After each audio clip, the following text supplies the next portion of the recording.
welcome everybody. This is our second lead debrief, and we're just wanting to keep people informed. Our goal is to have one of these every month. So we've set a goal of doing it every second Tuesday of the month, and we're gonna try our very best to hold to that. Yeah, because I think this is something that is really important to keep people updated on. Like things are moving very quickly, in the legislature. And also, I think, support is needed, at any time. So there are things that we're planning, there are things that are, happening, and we want people to be informed. And so, as all of you know, we are here because of this, landmark Supreme Court decision that was decided, I guess, a month and a half ago at this point. And that decision made, all mandatory life without parole sentences for second-degree murder unconstitutional. And so, right now we have a situation where there's over 1,000 people in Pennsylvania prisons who are serving unconstitutional sentences. And the legislature was given 120 days to remedy that situation. And so that is currently where we are. I feel like we are on day 70 something. I'm not sure the exact day. I'm not sure anybody. 74, is that what it is, Art? So we're more than halfway through the allotted time that was given to us. And so, but Sean Damon and I are the legislative team over at Straight Ahead, and we've been working really hard to try to get a bill passed. But yeah, I think we are, seeing some things along the way that are challenges, that are roadblocks that, we want people to know about. And I'm gonna, pass it to my colleague Sean Damon to tell you what's happening. Right.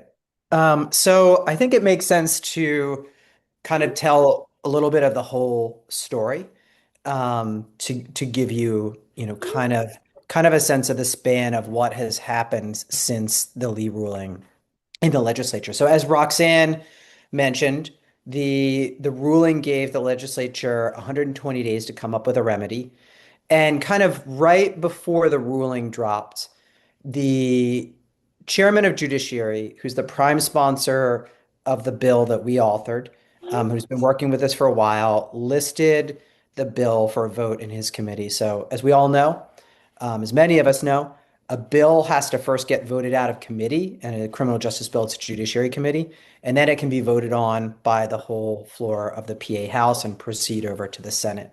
And so what happened is right before that vote, Chairman Briggs was commanded by Democratic leadership to slow the process down and to not have the bill voted on in committee. We at that moment, we really pushed back very firmly. We pushed back directly with him, and we also sort of started to mobilize our allies to press on Democratic leadership in the House. And I should be kind of precise here when I'm talking about Democratic leadership. I think there's like a whole leadership team that it makes sense to press on this issue.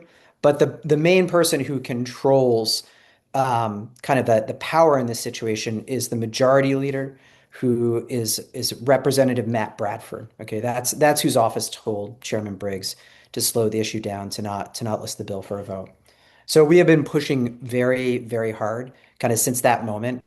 Immediately the next week, a bunch of our allies, people, juvenile lifers who come home from prison, provided a lot of leadership, held a press conference with DA Larry Krasner, who is a kind of key ally on this. He is really aligned very solidly with our movements and really pushing to get the best result and the best bill passed. So we did a press conference with him, and he pushed back on the kind of misleadership that is present at the state level, and said that that something needs to happen. This bill needs to get passed so people can get relief and people can rejoin our communities and be a success, right? And continue the success story that the juvenile lifers started, just a handful of years ago as they were returning home and providing a lot of leadership, and just, really contributing and giving back to the community. So we had that press conference with DA Krasner. Like the next week, immediately following that, a bunch of our allies gathered at City Hall to call on Democratic leadership, and also a bunch of y'all mobilized with us for call-in days to Democratic leadership to press them on the issue. Okay. We followed that up with just last week a bunch of organizations, including us, including the ACLU of Pennsylvania, the Youth Sentencing Reentry Project, Atlantic Center for Capital Representation, and many more FAM, a number of other allies in the PA Justice Alliance went and did a lobby day in Harrisburg and talked to a bunch of reps. And so let me give you a little bit of the big picture and some of the broad strokes with the dynamics here.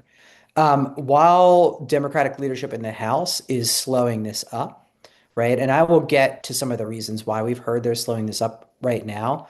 We can press on them. And the other thing that we can do is we can talk to our representatives to, ask them to ask leadership to advance this issue, to do something on this issue. So a few things that you should know about why we're hearing that Democratic leadership doesn't want to move on this issue right now. The ostensible reason that they are providing people is that they want to have a conversation with the Republicans who control the Senate, and that they don't want to advance the bill and then have trouble getting it out of the House floor where they hold only a one vote advantage, and to then look weak before they're speaking with the Senate Republicans, and that will put them in a worse bargaining position. Um, we think that there's partial truth to that, but we think that there is a bigger truth that it's politically inconvenient for them as leadership. You have to remember that Democratic leadership in the House, also Republican leadership in the Senate, they're really myopically, narrowly focused on the elections in swing districts. And they see this as a potential liability to some of their members to take a vote on this bill, who are, maybe won their elections by a few hundred votes and are in these competitive kind of purple districts where they're trying to fight off a Republican challenger. But what we need them to do right now is to be brave and actually stand for something. I think a lot of us know that the politics in this country has become very rotten and very gutless. And I think that a lot of people increasingly are turning away from things like the Democratic Party because they're upset that they don't deliver on the issues that are pressing people in their lives. So this is a moment where we need to call on them to stand up for something, to be brave, because this isn't just about politics. This is about people's lives. There are over 1,000 people sentenced to die in prison, serving unconstitutional sentences right now. And we need them to act and create the remedy. What is at stake? Why do we need them to create the remedy rather than just going back into the courts, right? What we have to create the remedy in the legislature is that we know, and you guys should know this, if the clock runs out, this issue is going to end up back in the courts. And we are reasonably confident, very confident, that the same unanimous Supreme Court who ruled that these sentences are unconstitutional is going to make this ruling retroactive. They're not going to say, you have an unconstitutional sentence, but you have to stay in prison. And when they make it retroactive, they're going to order mass resentencings, right? However, when that happens, as we saw with the juvenile lifers, there will be really inequitable outcomes across the state. In Philadelphia, people will, for the most part, do well at resentencing. We have a very progressive district attorney, and our judiciary is not, overly harsh compared to some of the counties in our state. However, in counties that have more harsh judiciaries, more severe prosecutors, there will be people that get recondemned to die in prison. So passing a bill is our way to avoid that, is our way to take life without parole off the table completely, because people at resentencing, it is possible for them to be recondemned to die in prison by either receiving a life without parole sentence that, what the ruling said is that the mandatory nature of the sentence is the problem. If a judge uses their discretion to give it, that can happen at resentencing, or people can get 50 to life sentencings or whatnot. So we're really trying to pass a bill to that outcome. We need leadership to be brave and we need to press on them.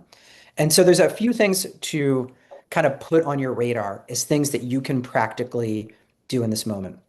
One is you can contact your representative, you can contact your senator as well, and tell them you need something to do something on this issue. Particularly if you contact your representative, your House representative, you can tell them, I really want you to talk to leadership and tell them they need to do something on this issue. Tell them, we know that they're dragging their feet and the time is now to get something done. That's one thing you can do. Another thing you can do is you can call Democratic leadership, right? You can call the people on the leadership team. You can be polite, but you can be firm, right? And saying that something really needs to get done on this. I'm going to put the numbers of the different people on the leadership team in the chat so you can contact them. But that's a good thing to do. We need to let them know that people are demanding it, people are mobilizing, that there is some urgency to do this. And both by us doing that and by asking rank and file House representatives who can talk to leadership, pressure will mount from below. And that's how we'll get something done on this. That has been the story of this the whole time, right? Our movements didn't wait for people in political power to just actually come up with a solution. We created the solution. People built a movement over the course of, of over a decade. People built their capacities and abilities to do things. Brett and Quinn and others who argued this case became lawyers in the midst of this movement and came up through this movement to do this work. So this has always been a people power, movement powered thing. That the political class is trying to slow it up shouldn't be something that makes us lose heart or is disheartening. We have always been the engine of this and we're going to continue on. And we have some exciting next steps to talk to you about tonight. But I don't want to talk about them now because that's somebody else's part on the agenda. And so I'm going to kick it back over to Roxanne, who's going to fill in the stuff that I left out, although I tried to cover as much as I could think of. But I didn't mention the Yeah. Senate, so you might want to jump in on that, Roxanne. Yeah, I think you were pretty thorough. I mean, yesterday we did brief the Senate Dems on this issue. So there is like, yes, I think there is an issue with leadership in both parties not really wanting to do anything on this bill, and that's an obstacle that we have to overcome. But, I think also on some level, legislators are feeling pressure to learn about the issue and, to be informed and to figure out like how to move forward. And I will say that, there is a narrow pathway for it to get something passed. Like it's not hopeless. And, for instance, people who are typically the main opposition for like bills like this, the DA's Association, we had a meeting with recently, and there might be an opportunity for some alignment with them. And we don't know yet.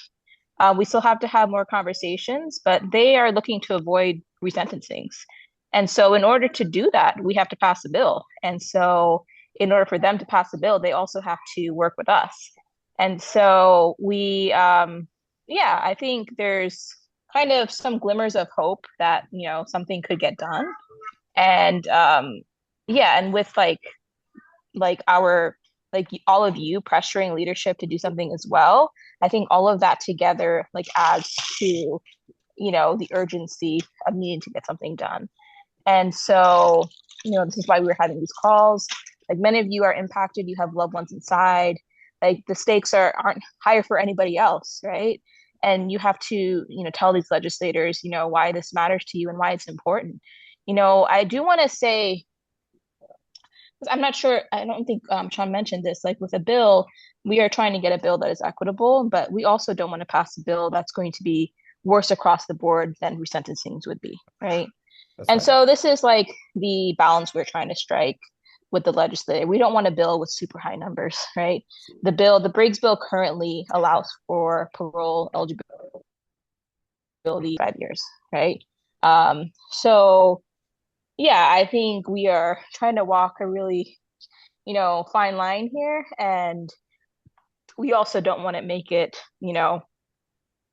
a bill that would be worse for people, if that makes sense. That's right. And so, but, part of the downside of, we need to be fully transparent is that it's going to take more time. So if a bill doesn't get passed in the legislature, a bill is the quickest way people get out.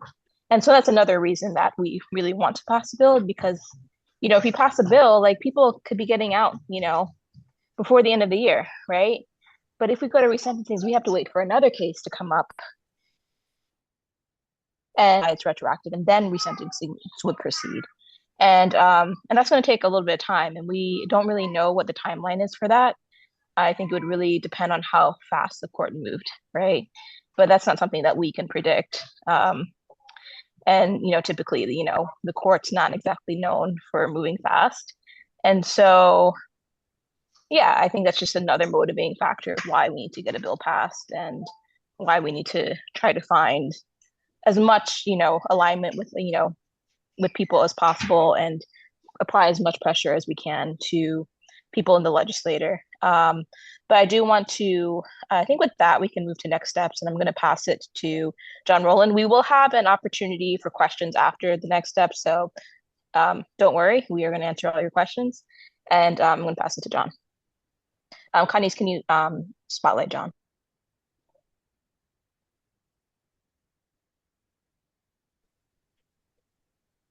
You know, um, yeah, I'll run through this list of things, but it's also just a good way to kind of summarize where we're at with everything. And I'm gonna both drop these in the chat as we go along, and also everybody will get them after the meeting. Um, so the first thing, you just heard from Roxanne and Sean very clearly about how the best option is to get a good parole bill passed, right? That way, not only is it a lot quicker, but it's a lot fairer for everybody across the state. We won't be getting some people who would get 60 years for the same thing as somebody else got 20 years for, which is a problem, we're trying to fix here to begin with. So the first thing we're going to do is something that we've been doing for years, which is just continue to get regular people like you, or non-regular people, if some of y'all famous here, anybody that wants to get you into a meeting with your legislator or with other legislators. Um, so I'll drop the link for that, and that's the quickest thing coming up. We have monthly meetings for the group that does that, which is called the Free Our People Coalition. It's a coalition of a bunch of different groups that have been doing this second chance work, working with lifers for years, including CABI, Let's Get Free, Abolitionist Law Center. So there's a meeting coming up a week from today. So right at this time next week, folks will be getting together. Anybody can just show up. It's a place to hear about what visits have been going on, hear a little bit more details around what's moving with these things too, with the bills.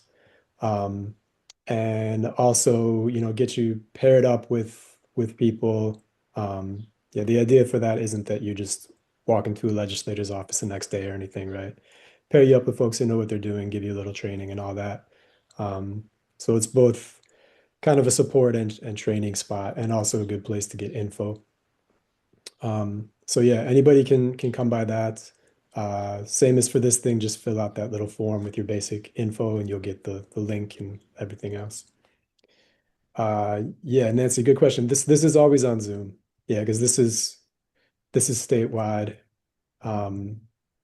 And since everybody's coming from all over the place, we do the visits via Zoom as well. It's also much easier to just schedule the visits quickly. But I'll come back to that in just a second too. The most of the things that we're doing here are legislature focused, because of what you all heard up front there. Drop this other thing in the chat here. That's the next thing coming up. Because we know there's a bunch of people who are interested in pitching in on this, and because we do want everybody to be able to go on these legislative visits, to lift everybody's voice on this. We are going to do a kind of formal training for how to tell stories about your loved ones, or if you're formerly incarcerated, your own experience in a lobby setting, right? Where you don't necessarily have a half hour to lay out your whole story. We'll just give you a few tips that people have picked up over the years for how to do that effectively when you're talking to a legislator, without a ton of time to make your point. So we'll be going over that and also just going over, it'll be a basic lobby training too if folks want to get that for the first time. So it'll be about an hour and a half. It's a great place for people if, if it's your first time, if it's your 15th time, to either brush up on your things or to get them for the first time and also meet some folks. It's also a little hands-on. You get a chance to practice and stuff too. So we're doing those things. Like I said, we've been doing them for years, gone on hundreds of visits with legislators. But we're also, of course, extra pressing people to do that now. And, I think like Sean especially underscored there, like this is an uphill battle politically, right? Um, Even though the courts gave them perfect cover to make this fix happen, and they can even use them as an excuse for it, it's still a difficult issue politically. And as we know, the Pennsylvania legislature has never been reasonable about anything relating to sentencing or prisons at all.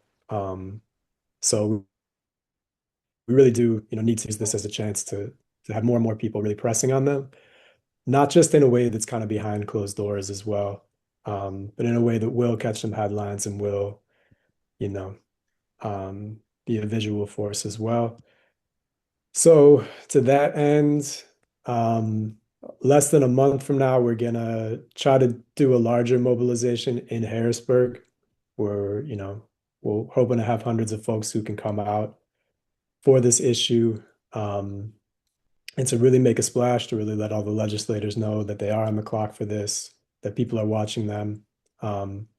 There will be a press conference component to it, where we'll be doing some speeches and stuff. Folks who are championing the bills will be speaking.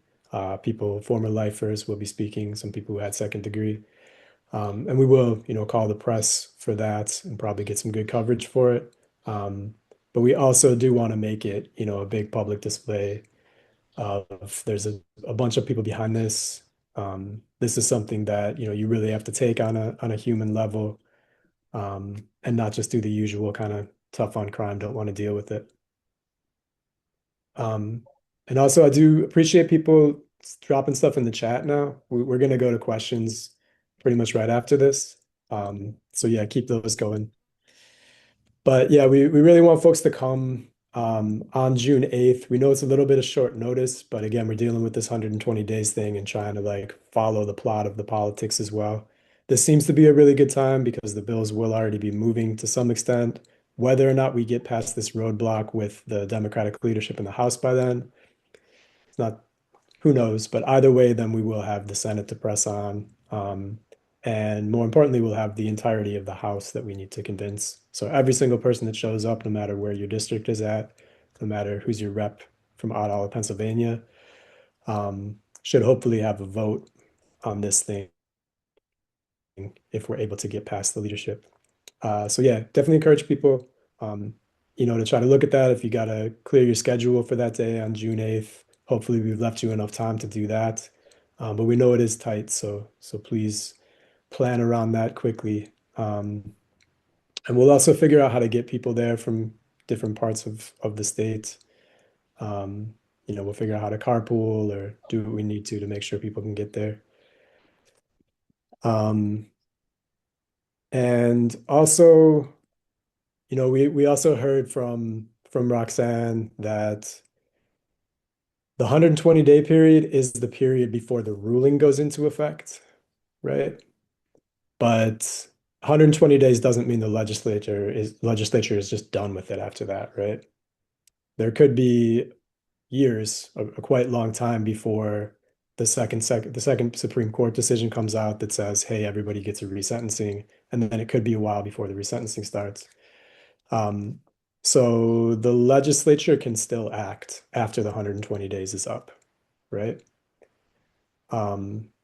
So this could be something that lasts quite a bit longer than 120 days within the legislature. There could be conversations that were able to get started in the legislature that don't get finished up 6 months or a year after that. So we are pressing really hard for these 120 days, within these 120 days, because that is this special ideal timeline for things. And because things are different once the ruling does go into effect, But we do need to keep this pressure up. We do need to keep this footprint really heavy within Harrisburg, within the legislature for quite a while after that. And I'm setting all that up to say is that we know that this can be difficult and draining work for everybody too. Um, it is exciting and it's empowering in many ways to be able to get these fights and to be able to bring people home with them. Um, and to be able to do what we can for our loved ones who are inside there. But it can be difficult, right? It can be frustrating to not be heard by politicians. It can be frustrating to hear promises being made and then get taken away. It can be frustrating to hear the judges say, hey, you guys have to act on this and not do it. It can be frustrating just kind of not being able to make all these different things or feeling like you're not getting all the information that you have. So we really got to this point as, with the company we work for, Abolitionist Law Center straight ahead. And, you know, everything that came before that. We got to it through family members, people who are incarcerated, people formerly incarcerated, and folks who are in touch with them. Um, you know, doing work over the years to try to get people together. Um, So we're going to do our first kind of social event that is for people who are newer to this, um, who are here in Philadelphia, that you can come and meet other family members. You can come and meet some of us who have been working on this for a while, meet some formerly incarcerated leaders who have been doing this work for years that got us to this place. Um, to help build a little bit of community, help build a little resilience, but also so that you don't have to necessarily wait on one of these calls, every month or 6 weeks. If you have a question about something, or you'll know the person that you need to talk to ring up to get that answer. So we're going to do the first of those. And for right now, I'll drop this in the chat. The date is still pending, but we think it's going to be a month from today, June 12th, June 13th. That's a Saturday or Sunday, and it'll be here in Philly. Just because that's where a couple of us are at, and also that's where about half the cases for second degree are at too. But it'll be a brunch. We'll provide food, provide a little bit of entertainment, but mostly we'll just be there to break bread with each other. And like I said, we'll get you a little bit of community, and be able to ask around and see if you have any questions or see if you're interested in learning more about anything. So it'll be pretty informal, and we would really love for folks to be able to come to that. And yeah, that takes us to a month from now in terms of what we've got going on. So we're going to leave it at that. There'll be stuff after that for sure. Yes, also thanks for the reminder, Cynthia, for folks that are in Pittsburgh on that same day, on this same day in 2 months from now, there's going to be a cookout for family members, for folks who are supporting lifers, and that'll be all day at Mellon Park. And we'll also spread that out.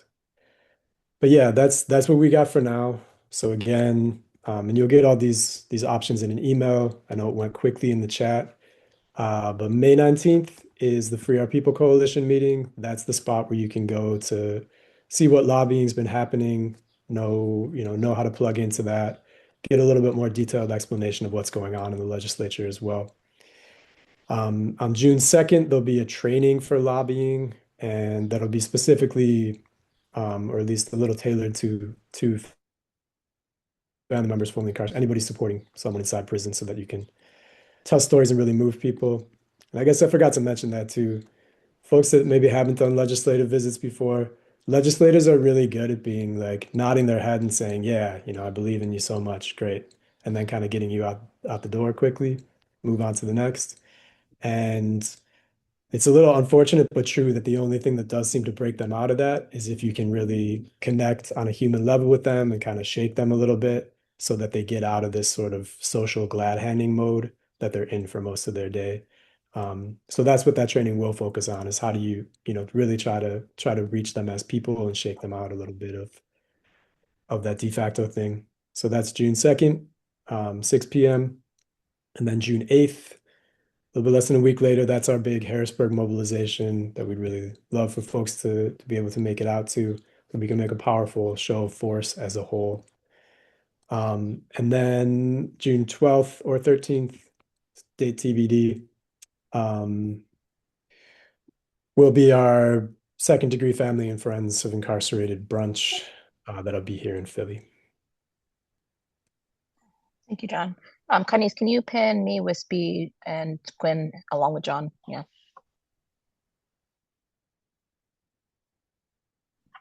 To a Q&A, and hopefully we're going to drop those links again, just so people have them. And if you can find Quinn. I know. Yep. Okay. Awesome. So I know there were questions in the chat, but John, are you able to find any that? Yeah, I can start with the one that a few people asked. Just basically, why do we have to wait for another case for resentencings to start, since the court said, kind of set this 120-day deadline that we've been talking about? Basically, that's because the Supreme Court explicitly said that they were not going to decide whether this applies retroactively. So what retroactively means in this circumstance is basically anyone whose conviction and sentence are already final. So anyone who's already been convicted and gone through their initial appeals process, the court said that they're not deciding whether this is going to apply to them or not. So what that means is that we'll have to bring another case, most likely if there's no legislation passed, in order for the court to decide that. So that will have to be filed on behalf of somebody who this wouldn't apply to. So somebody who would be saying this should apply retroactively to all the 1,000+ people who are already serving this unconstitutional sentence. We saw a similar thing with the juvenile lifers after Miller versus Alabama, where the court didn't explicitly say in that whether it applied retroactively. The Pennsylvania Supreme Court said in its own ruling that it didn't, and then it took another 4 years for the U.S. Supreme Court to say that actually, yes, it does apply retroactively, so anybody who is younger than 18 needs to be resentenced. And that's when resentencing started in Pennsylvania a little bit after that. So again, that was a 4-year delay between when the U.S. Supreme Court issued its initial decision in Miller versus Alabama until it decided that it applied retroactively to everyone whose convictions already happened. So it would probably need to be a similar process here, where either somebody would need to bring their own case, or with their attorneys representing them, bring their own case, which starts in the very lowest courts in Pennsylvania, the courts of common pleas, and then it works its way up to the next appeals court, and then eventually gets its way up to the PA Supreme Court, who would have to decide whether it applies retroactively or not. I think Sean mentioned in the chat that there's another option for what's called a King's Bench petition. So that's essentially a way that people can appeal directly to the PA Supreme Court without going through that full appeals process. So that might be the quickest way for this to happen. But if we were going through the entire process of going through an appeal, that can take years, sometimes, for that to work the whole way up through the Pennsylvania Supreme Court for them to ultimately make a decision on it. Thank you, Quinn. I see. What is the likelihood that a bill will be passed before or by the 120-day deadline? Marta, I wish I had a good answer for you on that. I think our optimism varies from week to week. I think this week we're feeling slightly more optimistic about that than last week, but I think it's hard to say. I think it really depends on a lot of things. That being said, it's not impossible. Like, I think this is definitely more likely to pass than any of the other bills we've been advocating for the last, several years, right? This court case does make a difference, and it's definitely, it's an uphill battle, but not impossible. But, also, like, regardless of whether we pass a bill in the 120 days, we're going to keep working to pass a bill. And also, at that point, we can also file a case to, have an option of doing resentencing. So I don't want it to be something that we lose hope about. I don't know if you have anything to add to that, Wispy. I just want to add that we don't know the likelihood. I think I just want to add one thing so people are kind of prepared for it should it come to pass, right? So the 120 days expires. That will set in motion the kind of next leg of the legal strategy. But really, it is possible for the legislature to do something after that 120 days and before a court starts ruling on things. So, I think that we will, as this process unfolds, we're going to have more updates for you all, and we're going to be kind of keeping you up to speed on how things are shaping up in the General Assembly at a point where we determine where our analysis is that things are intractable. We will straight up tell you all, but it's, like Roxanne's saying, it's not at that point. There are some kind of glimmers of possibility that we're seeing, even with the obstacles we're facing. And we're not out of room to maneuver here.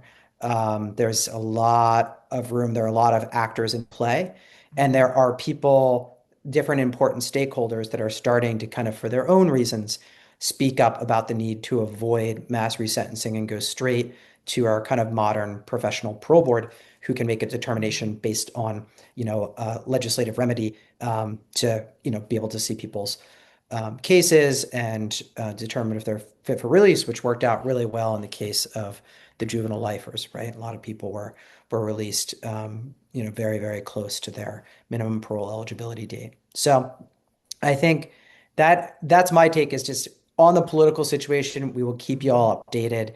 There's still a lot of room to move in it, and it's not intractable just yet.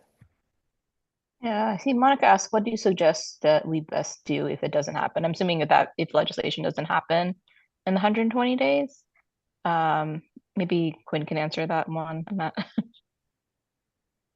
Yeah, a couple questions about that and kind of what the consequences are if nothing does happen.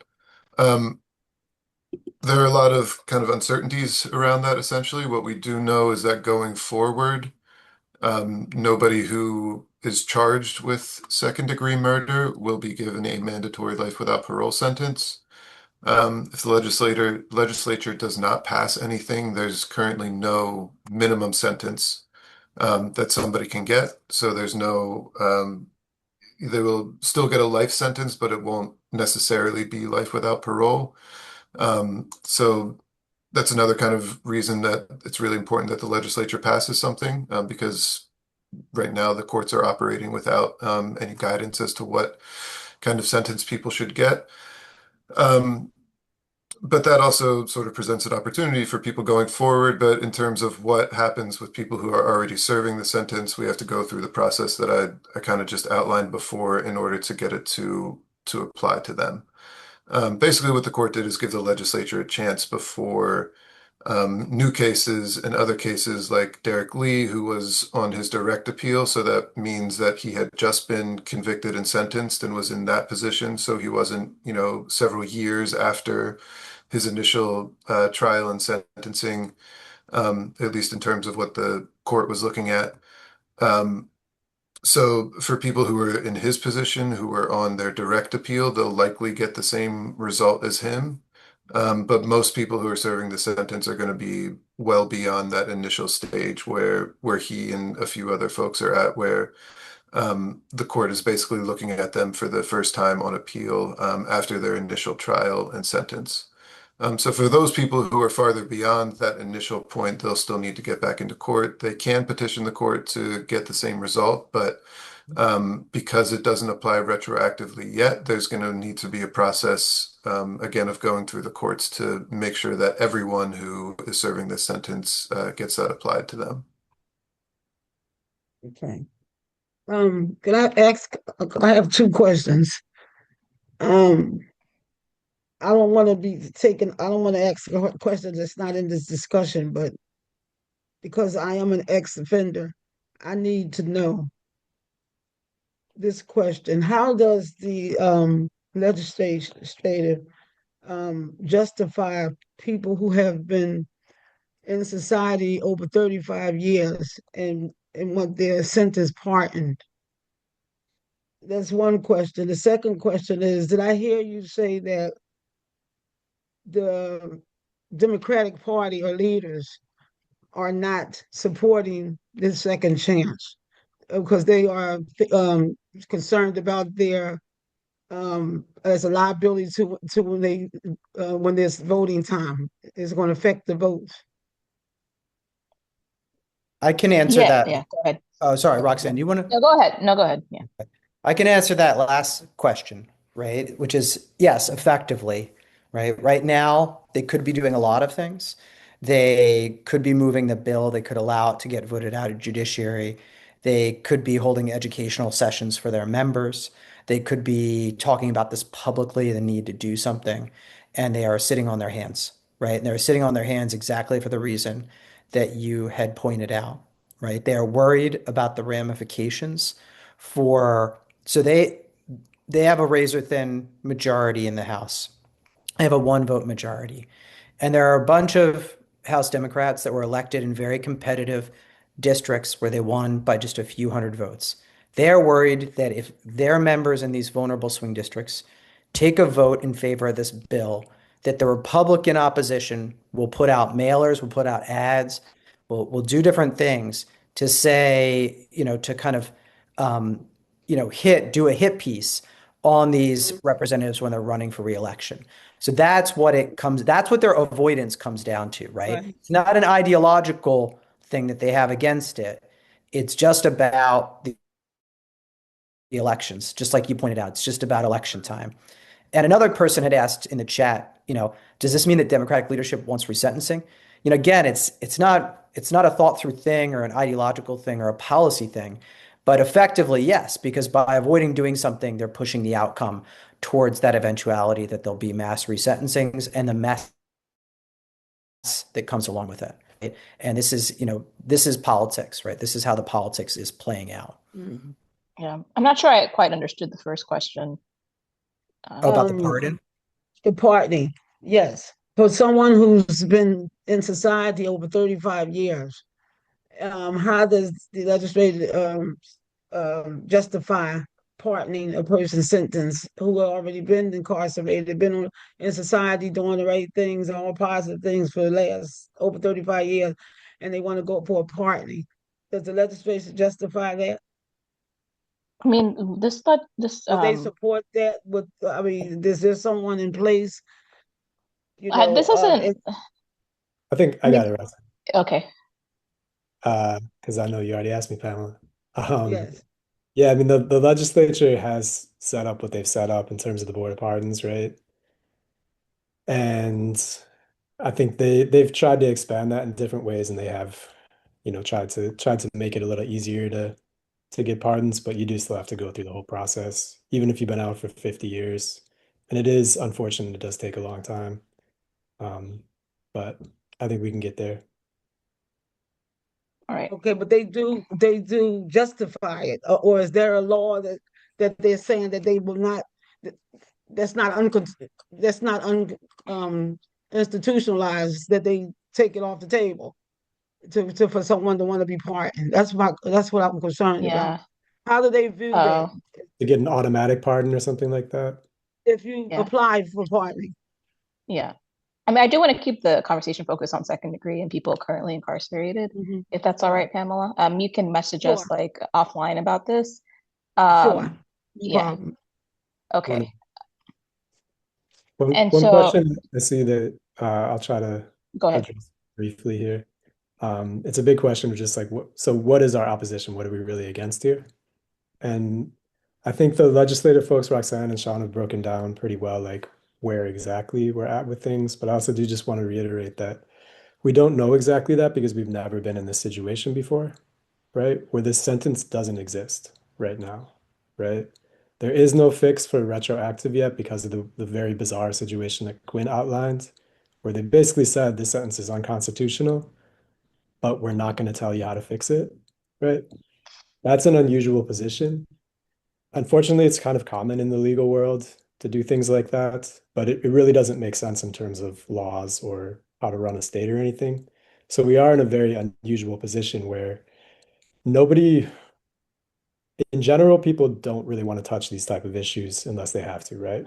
Especially in a state like Pennsylvania, where the legislators is mixed and also could go either way, right? Like Sean mentioned, people are worried about that flipping one way or the other. So normally they're going to stay out of those conversations. But here in this situation, they kind of can't, right? At some point, they do have to write a new law. And because prosecutors want to be able to charge people with second degree at some point, and they can't really do that now in the same way.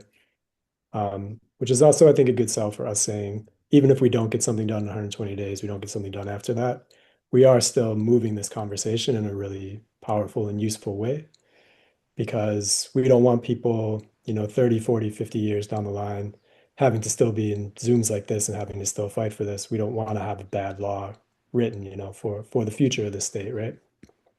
You know what I'm concerned about, not to cut you off, Okay, Pamela, can not to you? cut you off. I'm really concerned about them being re-victimized. Yeah. Once say this law pass and they come out in the street and they can't get jobs or something because of their criminal record, being re-victimized, re-victimization. That's what I'm Right. thinking about in terms. Is there Right. is anyone talking about that? Is there a conversation that ties into what you're all talking about? I mean, there will be services, but Pamela, I'm going to ask you to mute so we can get to the other questions. Okay. All right. And I just want to say the one thing is separate from that, but Yeah. just on what John was saying, just to so people are really clear, is like our goal, we don't want to create something that causes people to be on a Zoom in the future fighting a bad thing. The reality is that we're fighting for anything that we can get that would be better than mass resentencings, right? We have a duty, all of us in this movement, to try to do the most good for the most people in this moment, and we have to let that be our North Star, right? What we can do. We ask like if people like want to speak, raise their hands. Like we don't want people just Thank you. I appreciate that. Yeah. Yes. So to do the most good for the most people Yeah. across the state. So that's all I just want to say is like we're really trying to keep that in the foreground and kind of keep our hearts there. Is like that is what we are fighting for. We are not going to be able to get the perfect outcome that we want, right? We don't have that power. We're fighting. We're all fighting to build more power so we can have more power to shape how things are in our society. But right now we got what we got, and so we're going to fight to help as many people as we can. I'm going to go back to the questions in the chat. And so it's possible that they're waiting for elections. Yes. Yes, it's possible they're waiting for elections. After elections, it's hard to say what they will do, but I think that's definitely after. Would it be an ask for an out-of-stater to be in Harrisburg on June 8th? Please come. Yeah. Please come. Like we have people from out of state come and mobilize with us all the time. So if you have a loved one, if you care about this issue, please come. Like you are not forbidden to come. Like if you know people inside PA prisons, you have something at stake. So yes. Let's see.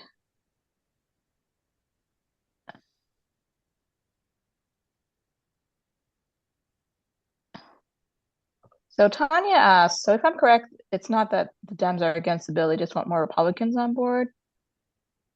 It's not quite that, Tanya. It's a little bit more complicated. Yes, having more Republicans on board would be helpful. But I think also they face challenges in their own caucus, and they also don't want to appear weak in front of the Republican leadership in the Senate. And so I think they're balancing a few things at the same time. And also they're also thinking about their own like elections. So part of it is them, not really wanting to do it. I think part of it, like they think it's easier not to do anything at all. But also I think there's a calculus there. They're considering and balancing between, the other chambers and, election outcomes. And so it's a bit of a complicated picture that way. What is Sharif Street's position on this bill? You already answered. He has his own bill, but we can't see him opposing this bill if it came over to the Senate. That would be very strange. So if he did.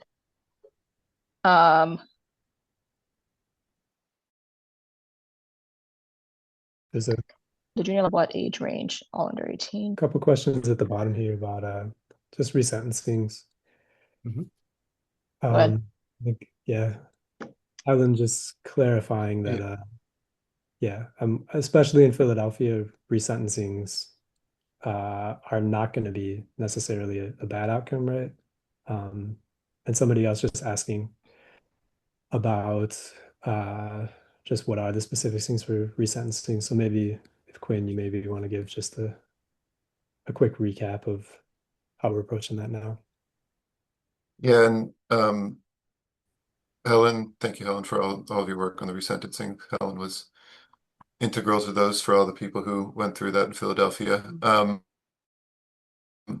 But yeah, that's a good point that it's not necessarily a gloom and doom situation for a lot of people if we have to go to resentencings. There will be many who get decent results kind of in line with what the legislature could provide, but there are going to be a lot, especially again outside of Philadelphia, who also probably get higher minimum sentences than what the legislature would provide. And that's obviously one of the things that our folks are thinking about is at what point, we don't want to support a bill that would result in worse outcomes for people than they would get at resentencings. In terms of how the specifics at resentencings would work, again, that's kind of uncertain because we don't have that case from the Supreme Court yet that basically tells courts how to conduct these resentencings. But we do have some models from the juvenile lifer resentencings that a lot of us think provide a good blueprint or at least a good guideline for how things will go.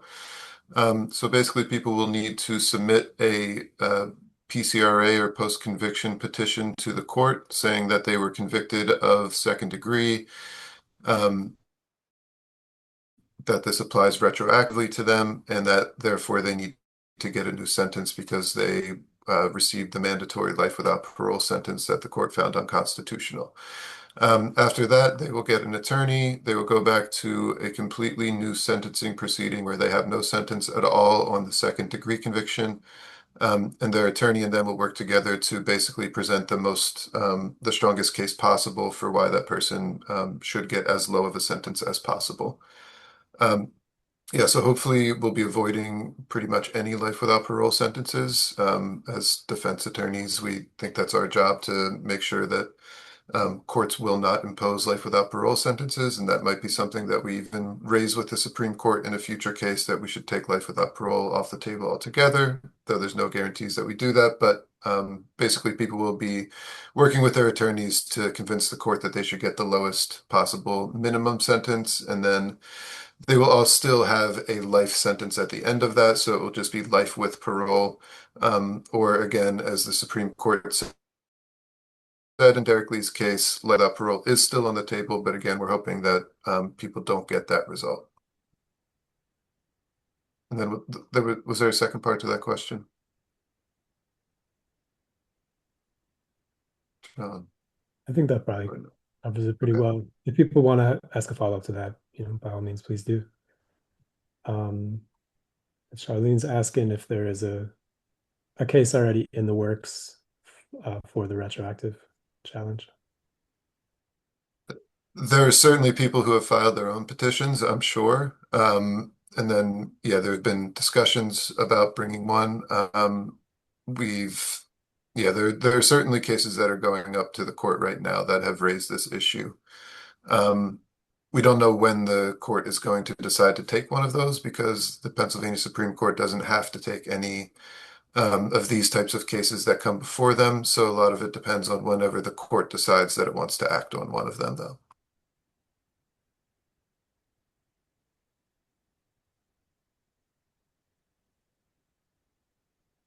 Someone asked, can someone submit a case now for retroactive sentencing? Yeah, I think I kind of touched on this before. Anyone is, they can submit their petitions at any time. It's all a matter of kind of when the court decides that it wants to take up this issue. There's a problem with the Post-Conviction Relief Act, which is what most people have to file in order to get back into court for something like that, which requires that a new constitutional right like this is already held to apply retroactively. So that kind of creates a very difficult situation for people who have been in for a long time. Because in order to file a case in the first place, the court needs to determine that it applies retroactively. And since the court explicitly said that it did not apply retroactively, it makes it sort of unlikely right now that a lot of people at least will get the benefit of the decision from Derek Lee's case if they've already been in for a long period of time. So that's why we were discussing things like the King's Bench petition or other ways of getting things up to the court more quickly to decide this question of retroactivity.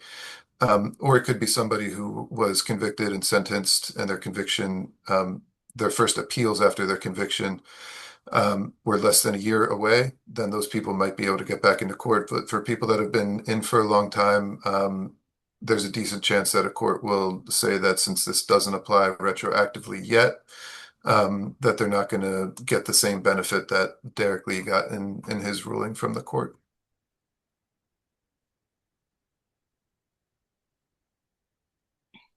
Are there any But more again, questions? if the court does decide that it applies retroactively, then everyone will also be able to file a new petition. So people aren't losing anything by waiting, if they've already been in for a long time and not filing anything necessarily. They'll have a year from whenever the court decides that something is retroactive to be able to file something under the PCRA. So there's no rush. Right. Are there any more questions?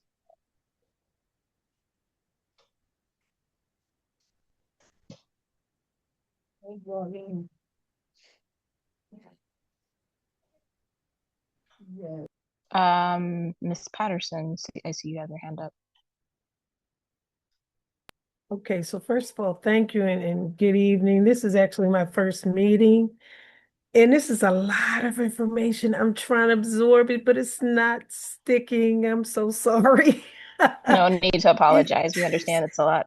It's a lot of information. So I wanted to know, how could I like recap on some of this? Like, are the transcripts available, or because I was trying to like go in the chat and just like take screenshots and things of that nature, but it's just not, like I said, I'm trying to connect the dots and everything, but Yeah. it's a lot of information. So we will be sending out a follow-up email at some point, and the video will be posted at some point as well, so you can always rewatch it. But also you can contact any one of us if you have questions. We can be available. I mean, John just put his number in the chat. And so yeah, I think that's probably going to be the easiest way. If you have someone to ask direct questions to, we understand this is a lot. And we might not realize it sometimes because we kind of live and breathe it, every day. But yeah, we understand that. Oh, Liz also posted an FAQ page, which is helpful as well. Thank you so much. I just thank you for all that you do, all of you. It's just a blessing to know that people have, you look in your own world and you say, well, who cares about what I'm going through? But this is just a blessing. I just thank you all for all that you do. I really do. Yeah, Yeah. you're welcome. Thank Ms. you for being Patterson, here. if you just want to, you can just call me whenever this meeting's over. Thank you so much. And it's in the chat. The number is in the chat. Yeah, Yeah. it's up. Yeah. But also really all of us are sitting here because of many, many years of family members and incarcerated people kind of getting this stuff going and getting it to this point.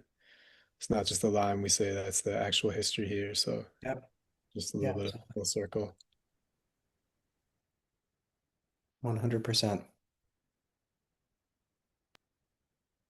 Anybody else who And have also, thank you for saying that, because I think a lot of people are probably feeling that way too. And you help to point them to resources to kind of get oriented. Yes. And yeah, if this is other people's first meeting, this is our second big meeting, but we've also had a lot of kind of smaller things and conversations. So yeah, if anybody is just feeling like this is making no sense, that is because we already, we're sort of not giving the basics at this one. So if you do feel like you need those, yeah, my number's there. Feel free to call me. Thanks again. I don't see your number, John. Well, I'm looking in the chat. I don't see it. But could you just give it?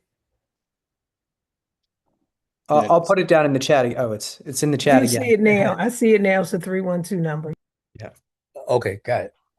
Thank you.